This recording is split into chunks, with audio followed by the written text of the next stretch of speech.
प्रमोद जी दोबारा विधानसभा में पहुंचेंगे और 11 तारीख को आप सबको अपनी वोट की कीमत को समझना है। ये उपचुनाव इसलिए हो रहा है क्योंकि यहाँ के जो भाजपा के विधायक थे उनको न्यायालय ने अयोग्य माना। हमारे कहने से उनको नहीं हटाया गया और सरकार ने पूरी ताकत लगाई, लेकिन न्यायपालिका ने यह आदेश दिया कि आपके जो चुने हुए विधायक थे वो अयोग्य ठहराए गए, इसीलिए यहां पर उपचुनाव हो रहा है। और जैसा प्रमोद जी ने कहा, इस उपचुनाव से कोई सरकार नहीं बदलेगी, लेकिन लगभग 2 साल से राजस्थान में जो सरकार बनी है भाजपा की, क्या काम उन्होंने किया, जनता को कैसे निराश किया, लोगों के सपनों पर पानी फेरा, नौकरी का, रोजगार का, पेपर लीक का, भ्रष्टाचार का तमाम वादे करने के बाद वो सत्ता में आए और 2 साल से लगातार आपसी खींचतान हो रही है, अफसर हावी है, गांव में नरेगा बंद हो गई, बुआई के समय डीएपी खाद नहीं मिल रहा, बिजली पानी की किल्लत है, आए दिन यहां भ्रष्टाचार हो रहा है, महिलाओं का शोषण हो रहा है और संभालने वाला कोई नहीं। राजस्थान प्रदेश में जिम्मेदारी लेकर कोई ये कहने वाला व्यक्ति नहीं है कि मैं फला चीज को ठीक कर दूंगा, मैं फसल का मुआवजा दिलाऊंगा, मैं बच्चों को शिक्षित करूंगा। झालावाड़ में बच्चे मर गए छत दबने से, कोई जिम्मेदार नहीं है। राजस्थान में रोज जयपुर में, फलौदी में, जोधपुर में लगातार टक्कर हो रही है, टैंकर फट रहे हैं, सैकड़ों लोग मर रहे हैं, कोई जिम्मेदार नहीं है।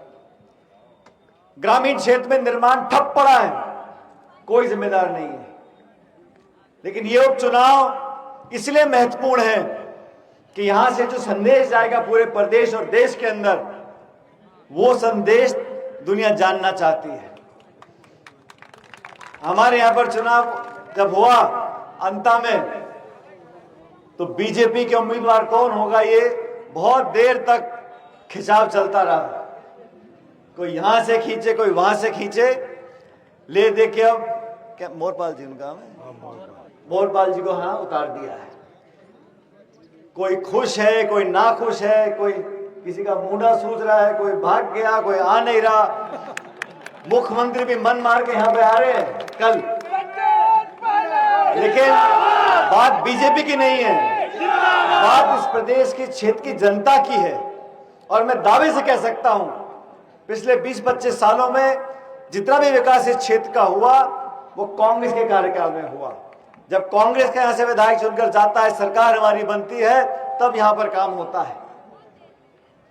आप लोगों को अपनी वोट की कीमत समझनी है। अभी बिहार में चुनाव चल रहा है, प्रधानमंत्री बिहार में गए और क्या बोलकर आए वहां पर कि आरजेडी ने कांग्रेस की कनपट्टी पे कट्टा रखा है। ये भाषा को प्रधानमंत्री बोल सकते हैं? आप कल्पना करो, जिस पार्टी का प्रधानमंत्री उस भाषा का प्रयोग कर सकता है, तो उस पार्टी के यहां के नेता प्रदेश के क्या क्या नहीं कर सकते सत्ता हासिल करने के लिए, चुनाव जीतने के लिए। हथकंडे अपना सकते हैं, वोट काटने के 100 तरीके निर्माण कर सकते हैं, लेकिन मैं जानता हूं कि 36 कौम के लोग, चारों धर्म के लोग जब मन बना लेते हैं, तब आप लोग हमेशा की तरह हमारे हाथ का निशान जो कांग्रेस की पहचान है उस पर बटन दबाएंगे। और पिछली बार जब जीते थी कांग्रेस, उससे ज्यादा वोट से जिताकर प्रमोद जी को यहाँ विधानसभा में भेजेंगे। प्रमोद जैन जी जब हम विपक्ष में थे तो मेरे साथ उपाध्यक्ष थे, जब मैं प्रदेश कांग्रेस कमेटी का अध्यक्ष था। और ये बात सच है, कांग्रेस पार्टी का कोई भी काम होता है, कोई भी जिम्मेदारी दी जाती है, चाहे उपचुनाव की दी जाए, चाहे प्रोग्राम की दी जाए, चाहे राहुल जी की सभा की दी जाए, या पार्टी का कार्यक्रम हो। पदयात्रा हम लोगों ने करी थी झालावाड़ से 12 तक। पार्टी का कोई कार्यक्रम होता है तो प्रमोद जी और पूरी उनकी टीम हमेशा तन मन धन से कांग्रेस पार्टी का काम करती है। और यही कारण है आज कि पूरे राजस्थान के तमाम कांग्रेस के नेता आज इस उपचुनाव में अपनी उपस्थिति लेने के लिए आए हैं, अपना सहयोग देने के लिए आए हैं। और कांग्रेस का पूरा परिवार एकजुट होकर चुनाव लड़ रहा है। उम्मीदवार प्रमोद जी हो सकते हैं, लेकिन हार जीत पार्टी की होगी और कांग्रेस पार्टी ये चुनाव जीतेगी, तभी 3 साल के बाद हम यहां सरकार बनाएंगे। इस बात को याद रखना। मेरा आप सबसे निवेदन है, चुनाव के समय बहुत सारी बातें निकलती हैं, हर नेता हर उम्मीदवार अपनी बात रखता है, लेकिन आपको संयम से काम लेना है, सोच समझ के अपने वोट का इस्तेमाल करना है।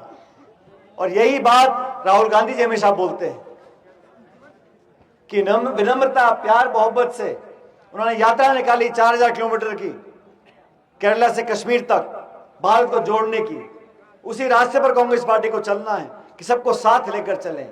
ये तेरा मेरा, हिंदू मुसलमान, जाति भाषा लिंग में लोगों को बांटकर जो बीजेपी काम करती है उससे हमें बचना है। इस क्षेत्र में कई बार आने का मुझे मौका मिला और आज हम सब तमाम साथी विधायक पूर्व विधायक आज भाई जी के साथ हम लोग पूरे शहर में घूमे, लोगों को मिले और जिस जोश के साथ आप लोगों ने स्वागत सम्मान किया उसे देखकर मुझे लगता है कि ना सिर्फ हमारी जीत होगी लेकिन बहुत मोटी जीत होगी, ताकि पूरे संदेश मैसेज राजस्थान में जाए कि हम लोग पूरी टीम जीत कर आई है। ये चुनाव बड़ा महत्वपूर्ण है। तमाम नेता हमारी पार्टी के यहाँ पर हैं। मुझे मालूम पड़ा कि पूर्व मुख्यमंत्री वसुंधरा जी यहाँ प्रचार कर रही हैं और मुख्यमंत्री भी मेरे ख्याल कल आ रहे हैं प्रचार करने के लिए। वो कितना भी घूम लें, कितना वोट मांग लें, लेकिन 2 साल का जो सरकार का कार्यकाल रहा उसका जवाब देना पड़ेगा। इस सरकार की नींद खोलने के लिए 11 तारीख को हाथ के निशान पर बटन दबाकर भारी बहुमत से प्रमोद जी को जिताकर विधानसभा में भेजें, ताकि हमारे साथ वो बैठे और बैठकर आपकी चिंता कर सकें। लेकिन साथियों ने ज्वाइन किए थे, उनका सम्मान है। और क्योंकि वीआईपी क्षेत्र है, वीआईपी सांसद, वीआईपी पूर्व मुख्यमंत्री यहां पर आ रहे हैं, लेकिन हम लोगों ने भी बड़ी टक्कर ली है। जब वसुंधरा जी मुख्यमंत्री थी तो उनके 163 विधायक थे, हम लोग 21 विधायक थे, लेकिन फिर भी इतिहास गवाह है 5 साल तक चैन से नहीं बैठने दिया, रोज नाक में डकेट डाल के रखी थी। और हमारा झगड़ा व्यक्तिगत नहीं है, हमारी जाति दुश्मनी किसी से नहीं है। सरकार के काम करने के तरीके से, आपके भ्रष्टाचार से, आपके नियम से, आपके सरकार कार्रवाई, आपका प्रशासन अगर गलती करेगा, किसानों पे गोली चलाएगा, किसानों पे लाठीचार्ज करेगा, बच्चों का शोषण होगा, तो हम आवाज उठाएंगे।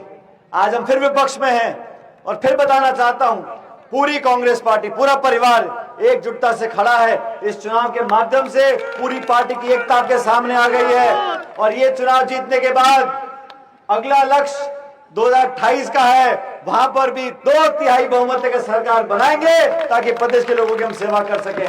इसलिए अंत में आज जिन साथियों ने भाजपा छोड़कर हमारी कांग्रेस पार्टी को ज्वाइन किया है, शामिल किया है, उन सबका मैं तहे दिल से, खासकर नागर साहब, उनके तमाम साथियों का बहुत बहुत स्वागत करता हूं और सम्मान सहित आपका स्वागत इस पार्टी में करता हूं। उम्मीद रखता हूं कि आप इस चुनाव में और हमारी मदद करेंगे और आप सब लोग, परमपिता परमेश्वर से कामना करता हूं, आप लोग जिस तरह आज मुस्कुरा रहे हो ऐसे ही मुस्कुराते रहो, हंसो, खेलो, फलो, फूलो, आगे बढ़ो। आपके बच्चों को भगवान बहुत तरक्की दे। बहुत बहुत धन्यवाद। राम राम साहब।